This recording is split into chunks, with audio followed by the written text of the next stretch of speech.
If you've ever woken before dawn and felt that quiet wasn't empty at all, but full of someone else's breath, you'll know how Clara Hargrove felt that morning. The sky over Cottonwood Ridge was still the color of a bruise, and the wind hadn't yet bothered the cottonwoods. She lit a single lamp and stepped off the porch, careful with each board so it wouldn't squeal. The well stood 30 paces away, a black circle in the dust like a mouth that didn't want to speak. Clara was a widow, but not the kind that shrinks into the wallpaper. Folks said she ran the Hargrove place like a foreman with a ledger in her skull. Still, there are things numbers can't chase off, and one of them is the feeling that someone is standing just outside the circle of light, counting your breaths. She kept her chin high anyway and carried the empty pail like she meant to. Halfway to the well, she heard it. Slow, even steps on hard ground. Not a coyote, not wind. Shoes. When the steps stopped, Clara didn't. She made herself walk the last few yards and set the pail on the stones. The rope creaked as she lowered it. The sound was too loud in the hush, like a hinge on a church door. Water kissed the bucket, and the rope eased. Morning comes whether I'm ready or not, she told herself, because saying anything at all helps. The steps started again. Closer. Clara didn't spin. She looked down the throat of the well instead.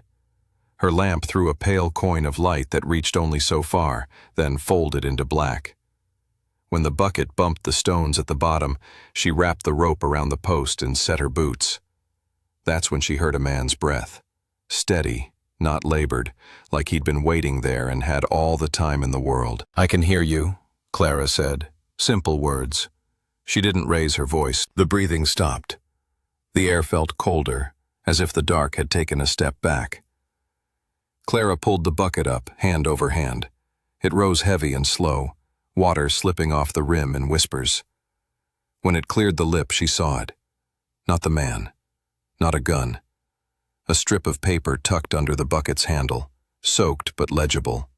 Letters printed in a hard, careful hand. "Do not turn around. It's him." Clara didn't turn.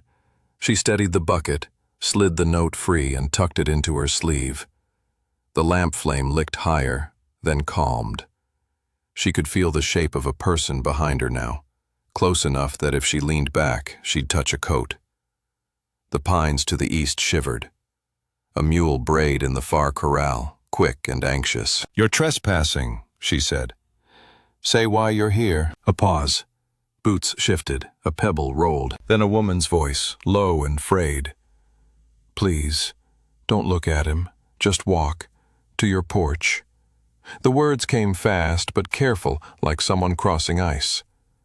"He don't like faces." Clara kept her spine straight. "And who are you?" "Name's Rosa," the woman said. "I'll explain if you live to hear it." There was a small sound to Clara's left, a scuff where no scuff should be, and a smell like old pennies. The kind of smell that sits wrong in your throat. The woman's breath hitched. "Go," she whispered. "Now." Clara lifted the pail. The water sloshed against iron. She took one step, then another, steady as rails. She didn't hurry. Haste makes noise. Noise draws eyes. The porch was far off but reachable, like a promise you could almost believe. Behind her, the second set of steps matched hers exactly, heel to toe, as if it were her own shadow learning to walk. At the fourth step, something dragged along the ground behind them. A metal edge, maybe, or the chain from a gate. It made a dull, scraping hum that set every hair on Clara's arms on end. Rosa's voice thinned to a thread. "Keep going." Clara did, all the way to the porch. She set the pail down without letting it thud. She opened the door, stepped inside, and pulled Rosa with her by the sleeve she still hadn't looked at. The scraping stopped at the threshold like it had struck a line painted in air. The lamp flame wagged, then steadied. The house smelled like coffee grounds and old wood. Clara shut the door and slid the bolt. Only then did she turn. Rosa was younger than her voice, maybe 20, with dust in her hair and an apology in her eyes. In her right hand she gripped a broken spur like a talisman. Its rowel snapped clean through. "Ma'am, Rosa said, breathing hard now that the door was between them and the dark. "We don't have long. He doesn't like doors, but he learns." Clara reached into her sleeve, unfolded the wet note, and held it up. "Start at the part where you knew I'd be at the well," she said, "and tell me why he knew it too." Rosa swallowed, glanced at the window, and spoke a single word that didn't belong to any morning. Debt. Rosa's word sat heavy in the air, as if saying it out loud might call something worse than dawn. Debt. Not the kind you write in ledgers. Clara knew men had killed each other over borrowed cattle or a barrel of whiskey, but this sounded different. "Debt to who?" Clara asked, keeping her voice steady. Rosa clutched the broken spur tighter, her knuckles pale in the lamplight. Not who, what. She glanced at the window again, the glass reflecting only the lamp's glow. "He don't care for names, just promises broke." Clara's eyes narrowed. She had no patience for riddles. "You're in my home. You'll need to be plain." Rosa took a shuddering breath. "I was supposed to bring him something. Something I took from the well long ago. I didn't. So now he comes for whoever stands where I once stood." Clara folded her arms. "And you reckon that's me?" "I reckon he don't forget," Rosa said. "And he don't forgive, not till the debt's paid." The lamp flickered as if agreeing. Clara thought of the note. "Do not turn around. It's him." Whoever had written it wasn't Rosa. The handwriting was a man's, strong and deliberate. But Rosa seemed to know about it. Clara pulled a chair from the table and sat, leaning forward so the boards wouldn't creak. "You left me no choice. You'd best tell it whole." So Rosa did. Years ago, she had been part of a traveling family, people who drifted from town to town, trading songs for meals, never staying longer than a week. On Cottonwood Ridge, the water table ran strange. Old-timers said the well was dug where the ground itself whispered. Rosa was warned not to drink deep. But she was young, reckless, thirsty. She leaned too far and saw something glitter under the water. A coin, she thought. Or maybe a ring. She reached down, pulled up not a trinket but a piece of iron etched with markings no smith could have made. The water clung to it like oil. Rosa kept it, tucked away. That very night, footsteps followed her caravan. Coughs broke out. Fires wouldn't catch. Before a week passed, her kin insisted the object go back. Rosa meant to return it, but by then she had grown afraid of the thing. She buried it instead. "That's when he started following," she whispered. "First the breath at your shoulder, then the scraping sound. You don't see him unless you look. And once you look, he takes his payment." Clara listened, not blinking, not moving. She was no stranger to hardtails. Her husband had been gunned down outside the feed store over nothing more than a saddle strap. But this was a story that smelled of rot and iron. Rosa lowered her head. "When I saw you at the well tonight, I knew. He wasn't after me no more. He was after anyone who touched his water." The silence stretched, filled only by the pop of the lamp's wick. Clara's mind turned sharp. If Rosa's words were true, then the note in the bucket had come from someone else, someone who knew the rules of this debt. Clara set the wet scrap on the table. "So who wrote this?" "It wasn't you." Rosa looked at it, and her face drained of color. "No," she whispered. "That's his writing." The room grew smaller. The boards groaned, though no one moved. And from beneath the house, faint but certain, came that same scraping hum of iron against stone. Clara stood, jaw tight. "If this house is to hold through dawn, we'll need more than whispers." Rosa's eyes darted to the door. "Then you'll need the one thing I buried." Clara didn't scare easy, but Rosa's last words unsettled her. Something about the way she said "buried" made it sound less like a hiding place and more like a warning. "You'll show me," Clara said. Rosa hesitated. "He won't like it." Clara leaned close, her eyes steady. "He already don't." They waited until the first line of silver stretched across the horizon. Dawn was close, but not close enough. Clara grabbed her lantern and her husband's old Winchester, more for comfort than need. Rosa carried only the broken spur, cradling it like a charm that barely held back the dark. Together they stepped onto the porch. The air outside pressed heavy. No birdsong, no breeze. Just silence, stretched taut like a rope about to snap. Clara led the way past the well, boots crunching softly in the dirt. The pail still sat where she'd left it, but the water inside had turned cloudy, swirling like smoke trapped under glass. She forced herself not to look too long. Rosa pointed to a patch of hardpan near the cottonwoods. "There," she whispered. "That's where I buried it." Clara knelt and began to dig with the butt of her lantern. The ground gave way too easily, like it had been waiting. Within minutes, iron scraped stone. She pulled out a small box, rusted and slick with damp. Strange markings carved along its edges shimmered faintly even in the weak light. "That's it," Rosa said, voice trembling. Clara brushed off the dirt, but before she could speak they both froze. A figure stood 10 yards away, half in shadow, half in dawn. Tall, hat brim low, coat hanging like smoke around his shoulders. His boots gleamed wet, as if he'd walked straight out of the well. But it wasn't his presence that made Clara's stomach twist. It was his gait, each step matched by the scrape of something dragging behind him. A length of iron, maybe, or a chain. And on one boot, instead of a spur, hung a jagged piece of metal, broken, sharp, and too familiar. Rosa clutched hers tight. "That's the other half," she breathed. The stranger stopped, tilting his head as if listening to something only he could hear. The air around him bent, the horizon behind his shoulders shivering. Clara raised the Winchester, but Rosa pressed her arm down hard. "You can't shoot dead," Rosa hissed. "It don't bleed." The man's head turned slowly, and though Clara couldn't see his eyes under the brim, she felt them. Dry, endless, fixed on her. The note in her sleeve seemed to heat against her skin. "Do not turn around. It's him." The figure's voice rasped like wind through nails. "Return what is mine." Rosa shoved the box toward Clara. "He means this. But once you give it, he never leaves you whole." Clara gripped the box, its markings burning faint in her palms. She thought of her husband, her land, the quiet mornings she fought to keep. Maybe some debts weren't hers to pay. The stranger stepped closer, scraping metal loud enough to shake the dust. His presence chilled the air, and the cottonwoods trembled, though no wind touched them.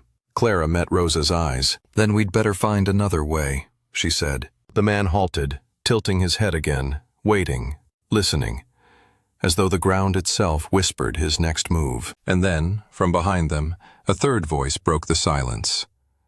Low, steady, and alive. "Set the box down, ladies, and step back." They turned. A rider on a gray horse had come up quiet as dawn itself. His badge caught the faint light. A lawman, or something that wanted them to believe it. The rider dismounted slow, his spurs clinking sharp in the silence. His badge caught a streak of dawn light, gleaming like it had waited all night for its cue.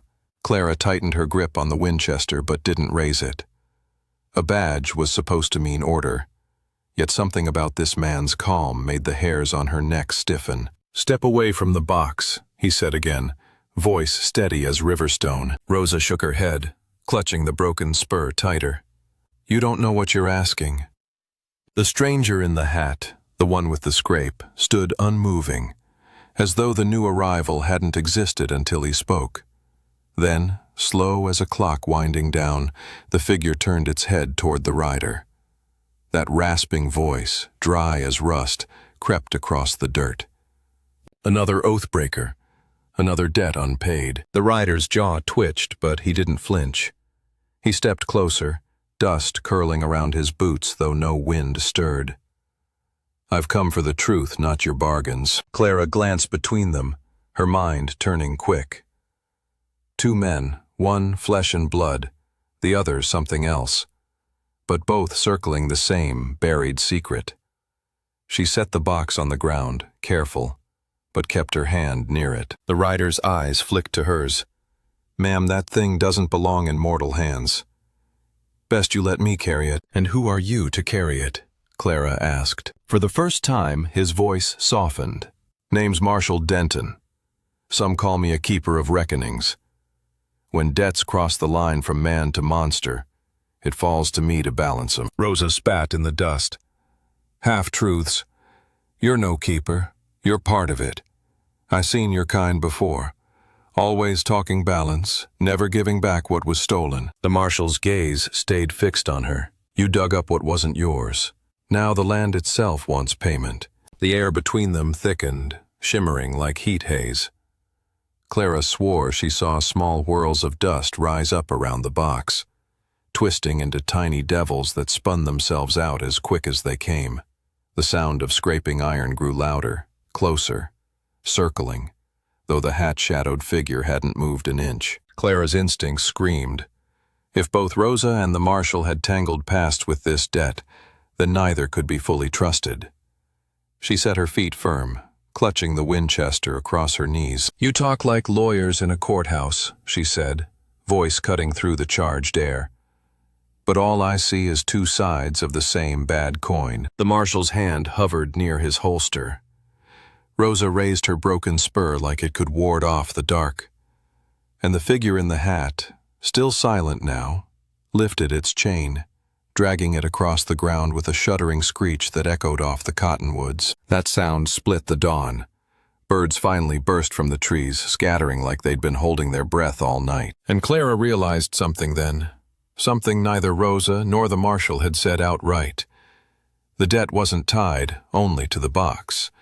It was tied to whoever claimed to own it. If she chose wrong, she'd hand over her life before the sun cleared the ridge. The dawn light spilled stronger now, stretching thin shadows across the dirt. Clara could feel the weight of every eye, Rosa's, the marshal's, and that hollow figure's, pressing down on her. The box at her feet seemed to hum faintly, as though the earth itself wanted it back. Clara steadied her breath. "Debt or no debt, I won't be cornered in my own yard." "Seems to me," she said, "the only honest voice here is the ground itself. And if it wants what was taken, then maybe that's where it belongs." Before either Rosa or the marshal could answer, Clara lifted the box and walked straight to the well. The figure's chain scraped louder, thrashing like it fought invisible walls. Rosa gasped. The marshal cursed under his breath. At the well's lip, Clara held the box over the black water. The hum grew sharper, vibrating through her arms. For a heartbeat she swore the water looked back, eyes shimmering below the surface, old and endless. The marshal barked, "Don't!" But his voice cracked under the sound of rushing air, like the well itself was inhaling. Clara dropped the box. It hit the water without a splash, sinking fast, swallowed whole. The air stilled. The scraping of chains cut off so sudden it left her ears ringing. When she turned, the figure in the hat was gone. No dust, no print, only silence. Rosa sank to her knees, tears streaking dirt on her cheeks. "You returned it? After all these years?" The marshal's badge gleamed, but his shoulders slumped like a man who'd lost a gamble.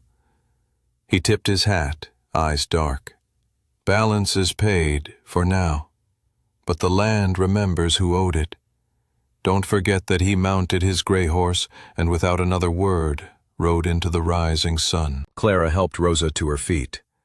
The younger woman trembled, lighter somehow, as though the shadow on her had been lifted. But Clara knew better. Some burdens don't vanish. They only move to another set of shoulders. She walked back to the porch, lantern still burning though dawn had come. She thought of the note. "Do not turn around. It's him." Whoever had written it, whatever hand had guided her through the night, she couldn't say. But she had learned this much. In Cottonwood Ridge, some debts ran deeper than the well. And sometimes the only way to live with them was to send them back where they belonged. Clara poured herself a cup of cold coffee, watching the horizon as light chased away the last of the shadows. Rosa sat beside her, quiet, the broken spur still in her hand. "You think he's gone for good?" Rosa asked softly. Clara took a long sip, eyes never leaving the ridge.